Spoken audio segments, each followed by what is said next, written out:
ભરૂચ જિલ્લા વકીલ મંડળની ચૂંટણીમાં બે પેનલ વચ્ચે રસાકસી વચ્ચે શુક્રવારે 79.48% જંગી મતદાન નોંધાયું હતું।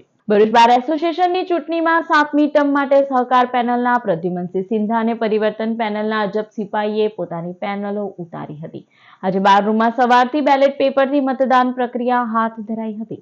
પ્રમુખ તરીકે પ્રદ્યુમનસિંહ સિંધા સામે અજબ સિપાહી, ઉપપ્રમુખ તરીકે દિનેશ પટેલ સામે મનીષ પરીખ ચૂંટણી લડી રહ્યા છે, જ્યારે અન્ય 11 કમિટી સભ્યોમાં 2 મહિલા અને 7 પુરુષો માટે મતદાન બપોરે 3 કલાક સુધી ચાલ્યું હતું।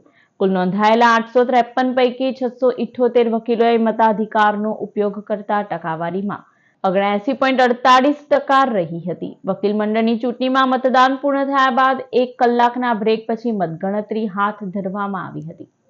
આજ રોજ સમગ્ર ગુજરાતમાં વકીલ એસોસિએશન મંડળોની ચૂંટણી યોજાનાર છે।